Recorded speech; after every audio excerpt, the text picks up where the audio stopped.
नमस्कार। आप सभी लोगों का बहुत बहुत स्वागत है आज के रविवार के इस क्रम में। प्रणाम गुरुदेव। राम गुरुदेव। प्रणाम प्रणाम प्रणाम सर। प्रणाम प्रणाम प्रणाम गुरु जी। प्रणाम प्रणाम।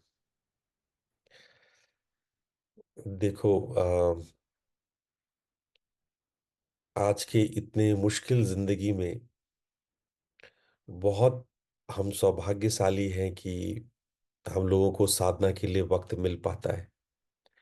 वरना इतनी मुश्किल उतार चढ़ाव की जिंदगी में कहाँ आसान है कि हम लोगों को ऐसा सुंदर मौका मिले कि सब मिलके साधना कर सकें और परमात्मा की प्राप्ति के लिए उपाय लगा सकें।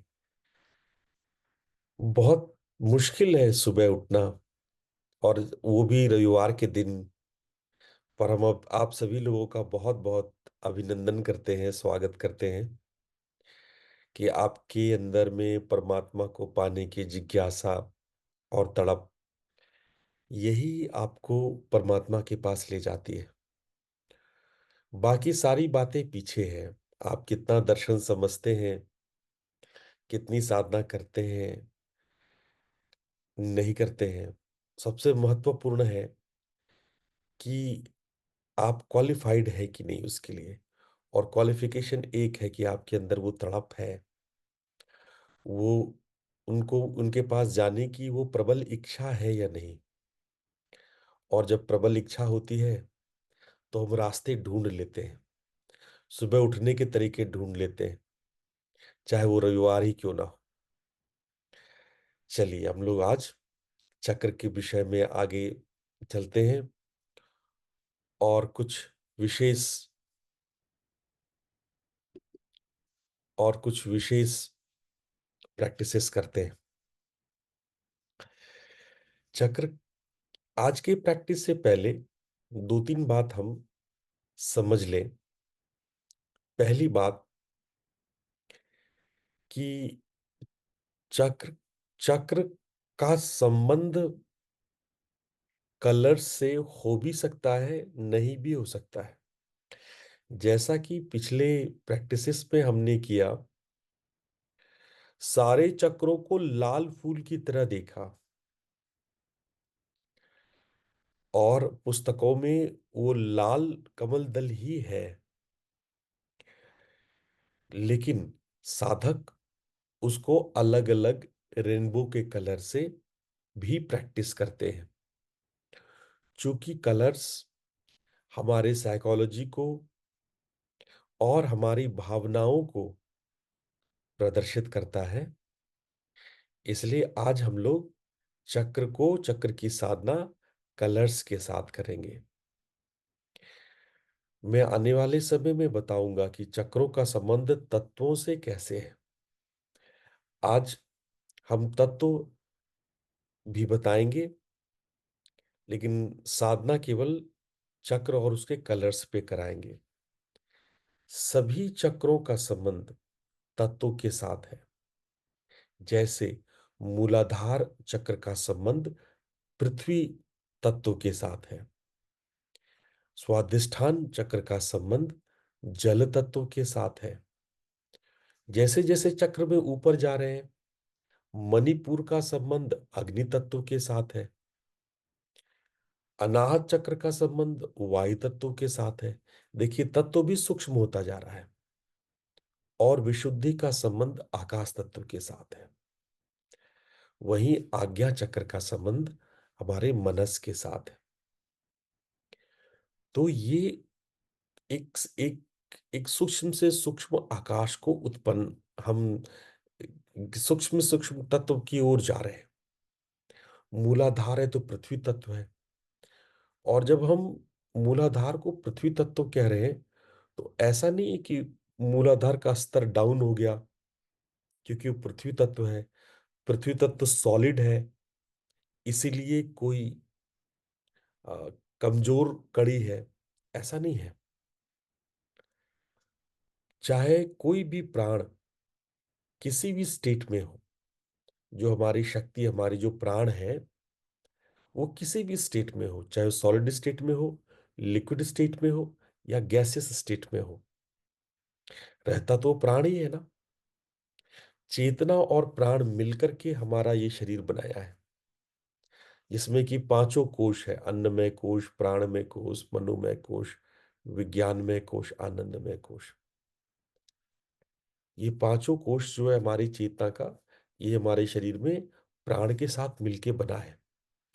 और प्राण चाहे किसी भी स्टेट में हो, चाहे सॉलिड स्टेट में हो, लिक्विड स्टेट में हो, चाहे अग्नि के तत्व में हो, चाहे वायु तत्व में हो, लेकिन प्राण के अलग अलग रूप हमारे सामने होते हैं। और इन तत्वों में कुछ खासियत है। आज हम लोग साधना करेंगे और तत्वों को थोड़ा सा समझेंगे। आज हम लोग कलर्स के साथ भी साधना करेंगे। तो चलिए हम लोग तैयार हो जाएं साधना के लिए। आप लोगों का फिर से बहुत बहुत स्वागत है आज के कार्यक्रम का।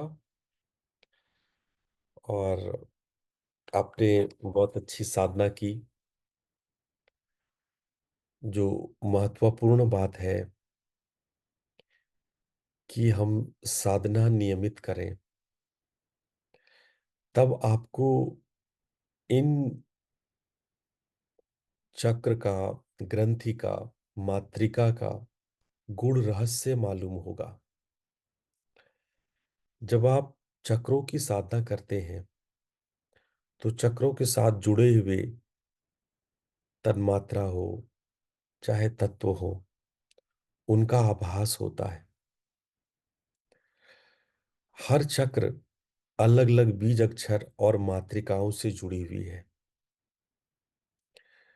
हमें उन मात्रिकाओं का आभास होता है। केवल कहीं से सुन लेना, इंफॉर्मेशन कलेक्ट कर लेना, किताबों से पढ़ लेना, इससे चक्रों का पता नहीं चलेगा। उसको जानने के लिए साधना करना होगा। आप साधना करें। कोई भी प्रश्न आपके बनते हो, आपकी साधना से संबंधित या चक्रों से संबंधित, मात्रिकाओं से संबंधित, आप पूछ सकते हैं। अभी अपने पास 10 मिनट और है। आप कोई भी प्रश्न कर सकते हैं। किसी को साधना में कोई दिक्कत होती हो या आपके normal day to day life में साधना ठीक से ना हो पा रही हो, कोई भी समस्या आप पूछ सकते हैं। You can raise your hand and ask any type of obstacle you feel in your sadhana, in your understanding of the chakras, or if you have any feeling that make you understand about the tattva or tanmatra, that also you can share. प्रणाम गुरुदेव। हाँ, प्रणाम। आप पूछिए। गुरुदेव, Midway जो है, जैसे अभी आप साधना करवा रहे थे, तो हाफ द वे जो है वो एकदम से फोकस टूट जाता है। तो उसको रीफोकस करने में बहुत एफर्ट्स लगते हैं, और वो जिस तरह से आप एलेबोरेटेड वे में समझाते हैं उतना डीप नहीं उतर पाती। तो वो बहुत शैलो शैलो सा ही रह जाता है, और वो बाद में एक रिग्रेट की फीलिंग रहती है कि वो उस तरह से उतना अच्छे से नहीं हो पाया। लेकिन वो मुझे नहीं समझ में आ रहा कि वो कमी कहाँ पर रह जाती है। हम्म। नहीं, देखो, उसमें रिग्रेट की आवश्यकता नहीं है। हम लोगों को आदत नहीं है गहरे ध्यान में उतरने की, बहुत अच्छे से विजुअलाइज करने की।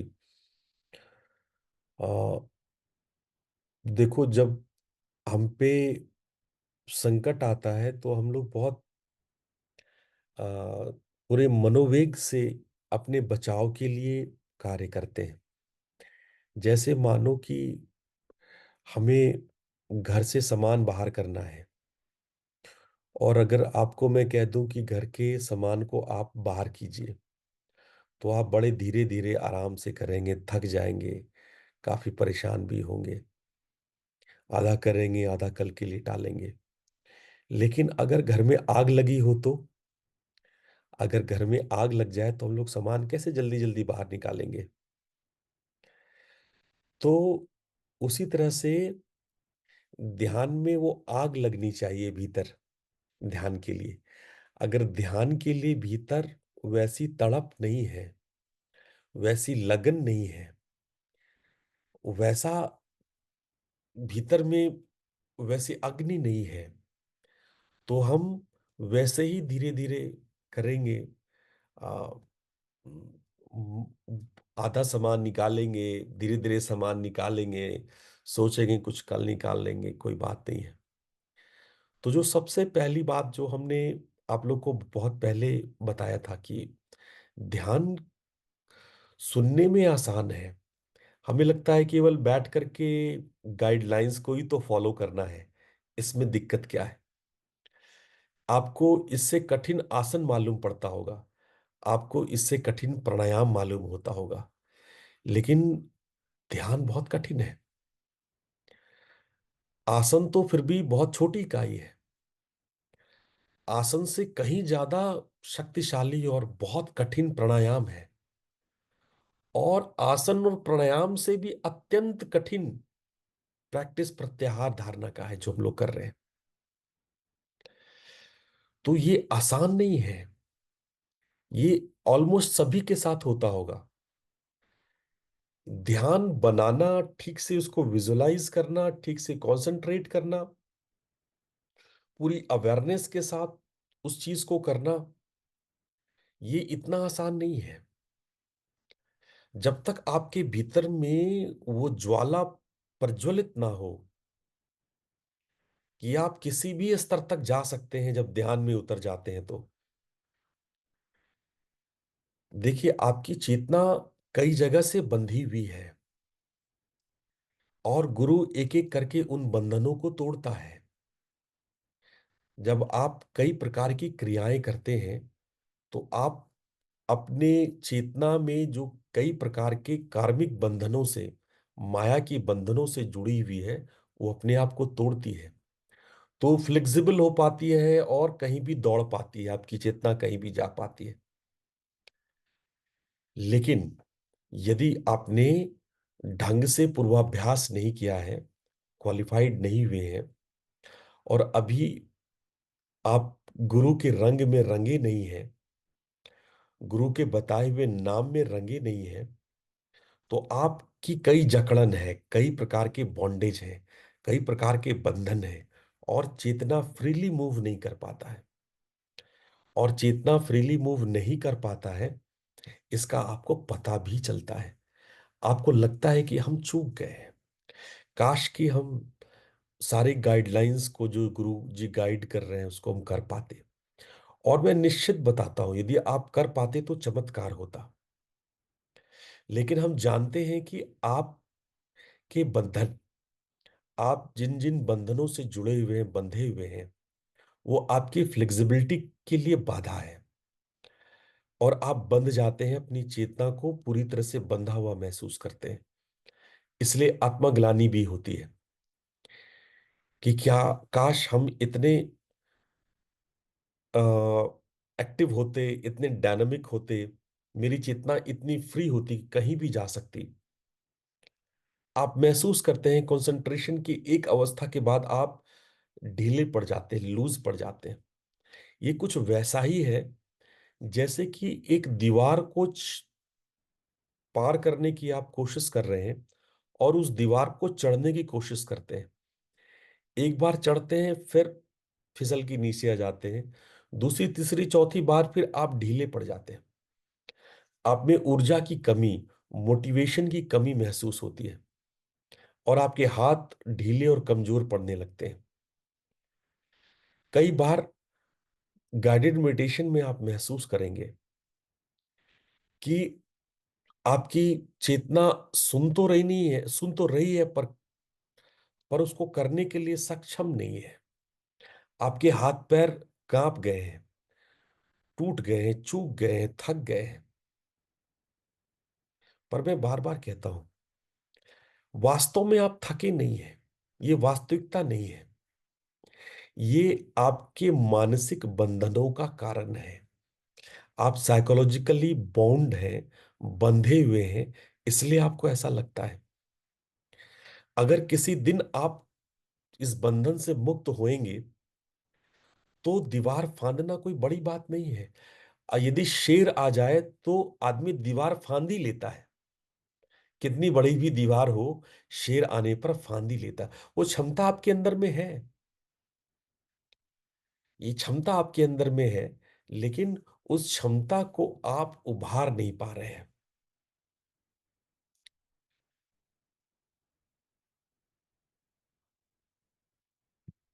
और मैं चाहूंगा कि आप लोग प्रयास करते रहो। श्वेता, आप घबराओ मत, आपके अंदर में अद्भुत क्षमता है। मैंने आपके अंदर की ऊर्जा देखी है, बस उस ऊर्जा को अपने इच्छा शक्ति से भरना है।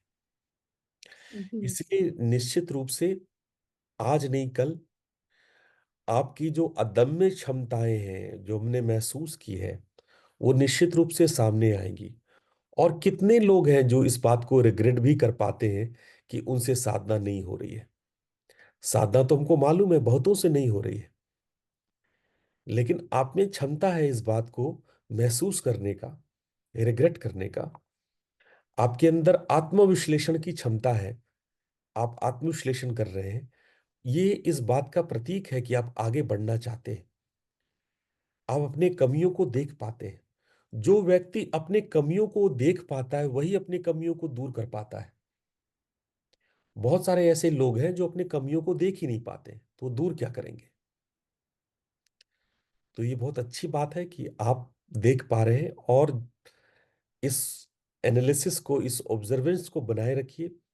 जैसे जैसे आपके बंधन माया के टूटेंगे, कर्मों के टूटेंगे, आप अपने आप को ज्यादा शक्तिशाली महसूस करेंगे, इच्छा शक्ति में आपकी वृद्धि होगी, और आप वो सारे मेडिटेशंस कर पाएंगे फ्रीली। आपकी चेतना फ्री होगी कि आप जहां जा सके वहां आप जा सकें। ठीक है। जी गुरुदेव। जी गुरुदेव। हम्म। और कोई प्रश्न है तो आप पूछ सकते हैं। गुरुजी, एक मेरा भी प्रश्न है। हम्म।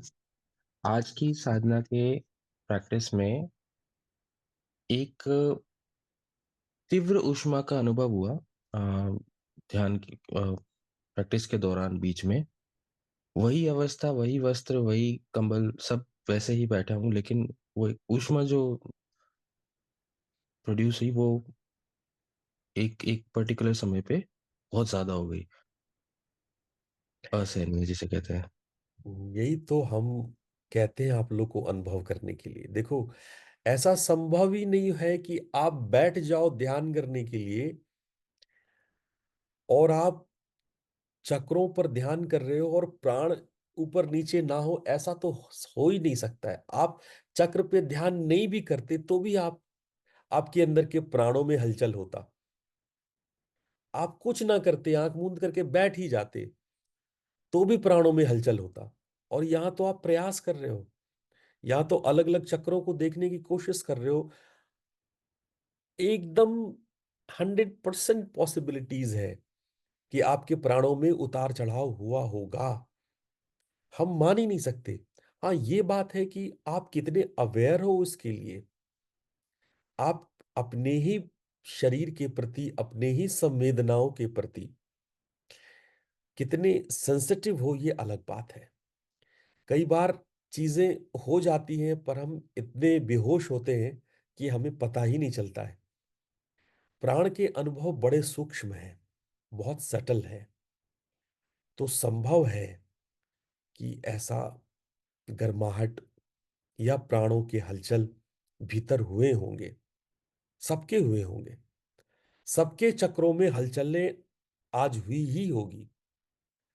जो थोड़ा सा भी प्रयास किया होगा उसके अंदर भी हुआ होगा। लेकिन हम अपने सेंसेस के प्रति, अपने संवेदनाओं के प्रति सजग तो हो।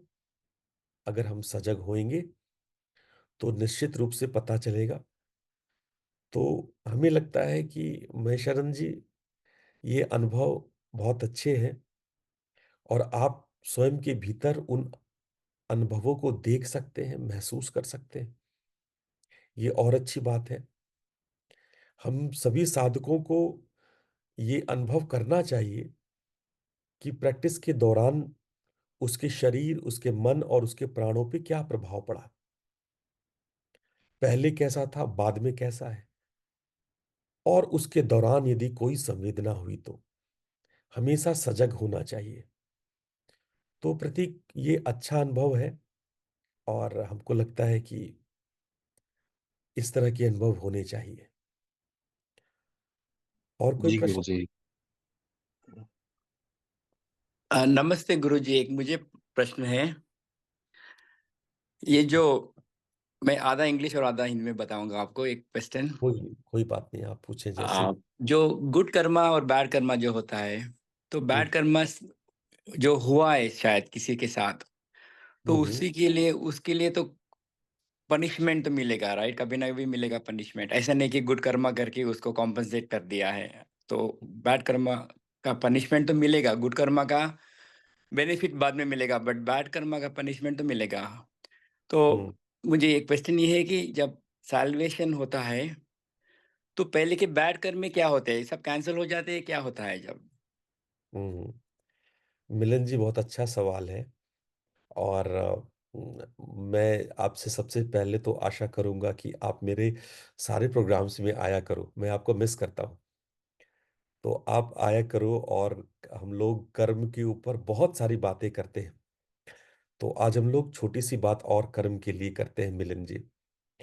सबसे पहली बात तो देखो ये है कि जब हम साधना करते हैं तो हम किस प्रकार के कर्मों को सबसे पहले फिनिश करते हैं।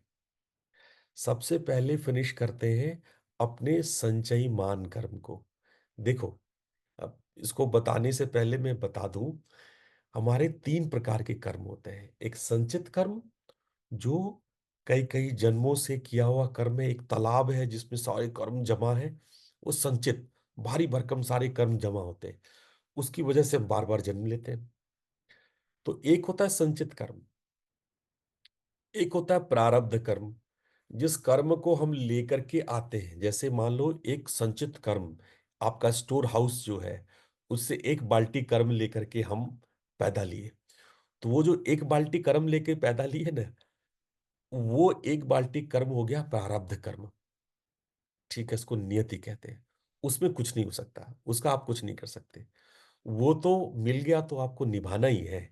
उसमें जो सुख दुख वो आ लेकर के 1 बाल्टी आ गए, उसको आप किसी भी साधना से खत्म नहीं कर सकते। मोक्ष भी हो जाए, साल्वेशन भी हो जाए आपके शब्दों में, वो खत्म नहीं होता है। That can not possible.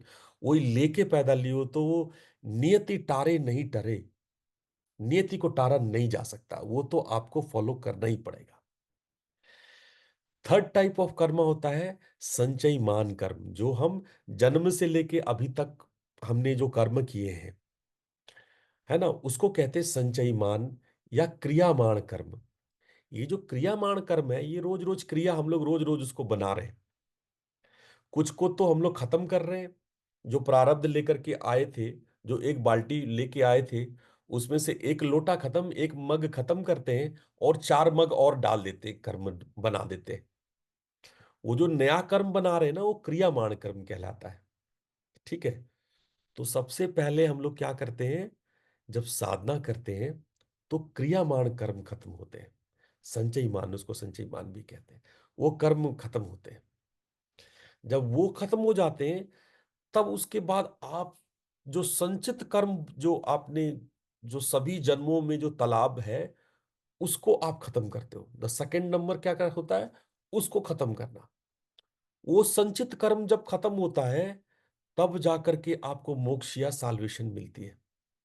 प्रारब्ध कर्म तो तब भी काटने पड़ते हैं। जो नियति है, जो 1 बाल्टी लेके आए हो, उसका तो बूंद बूंद चुकाने पड़ते हैं। उसको काटने का कोई तरीका नहीं है, कोई तरीका नहीं है, कुछ नहीं हो सकता उसमें।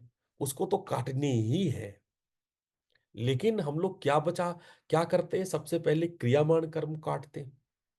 कोशिश करते हैं कि नए कर्म ना बने, इसलिए यम नियम का पालन करते हैं, यौगिक लाइफ स्टाइल को अपनाते हैं, संतों से बातचीत करके, सत्संग करके जिंदगी जीना सीखते हैं ताकि नया कर्म ना बनाए। जो क्रियामान कर्म जन्म से अब तक बनाए उसको खत्म करते हैं। उसके बाद संचित कर्म को भी नष्ट करते हैं। अलग अलग समाधि होती है, अलग अलग समाधि, वितर्क, विचार, आनंद, अस्मिता, ये अलग अलग संप्रज्ञात समाधि से हम संचित कर्म को नष्ट करते हैं। और जब संचित कर्म नष्ट हो जाता है तो हम मुक्त हो जाते हैं। और इसीलिए कई बार लोग मुक्त हो जाते हैं, उनको भी कष्ट उठाना पड़ता है। ऐसा नहीं कि आप साल्वेशन हो गए तो आपको कोई कष्ट नहीं होगा। जीसस को भी माथा में कील ठुका था ना। जितने भी संत महात्मा आए उनको अनेकों अनेक कष्ट सहने पड़े, मोक्ष के बाद भी, साल्वेशन के बाद भी। क्यों? क्योंकि उनका प्रारब्ध जो वो एक बल्टा लेके आए ना कर्म, उसका बूंद बूंद चुकाना पड़ेगा। उसको वो चुकाएंगे, चाहे वो कितने बड़े सिद्ध हो, एकदम भगवान राम ही आ जाए, भगवान शिव के ही अवतार आ जाए, लेकिन वो प्रारब्ध, वो नियति एक एक बूंद चुकाना होगा। वो चुका लेने के बाद ही आपका शरीर छूटेगा, वरना शरीर नहीं छूटेगा। वरना मोक्ष हो जाता तो शरीर का कोई जरूरत ही नहीं है। क्या करते हम शरीर का? अगर साल्वेशन हो जाता तो हम क्यों जिंदा रहते? हमको तो मर ही जाना था, शरीर को तो छूट ही जाना था। लेकिन शरीर छूटता नहीं है क्योंकि आपके प्रारब्ध बचे रह जाते हैं। प्रारब्ध को नष्ट तब, जब तक नष्ट नहीं हो जाता है, शरीर को बनाए रखना मजबूरी है आपकी। आप मोक्ष हो गए तो आत्महत्या नहीं कर सकते, आपको प्रारब्ध तो चुकाने ही पड़ेंगे। तो इसीलिए ये कर्म का लेन देन है। मिलिंद जी, बात आ रही समझ में? हाँ, धन्यवाद गुरुजी, धन्यवाद। चलिए, बहुत अच्छा। आप लोगों से बात करके बहुत अच्छा लगता है। आप लोग बहुत मेहनत करके साधना कर रहे हैं। आप अच्छे से साधना कीजिए। इसी तरह का कोई भी प्रश्न है आप पूछिए। और पिछली बार गुरुवार के दिन, थर्सडे के दिन मैं नहीं आ सका, आई एम रियली सॉरी। और मैं अगले गुरुवार को 7 बजे जरूर आऊँगा। और हम लोग फिर से चक्र की नई साधना करेंगे और चक्र तत्व मात्रिका को समझने के लिए एक बार और प्रयास करेंगे।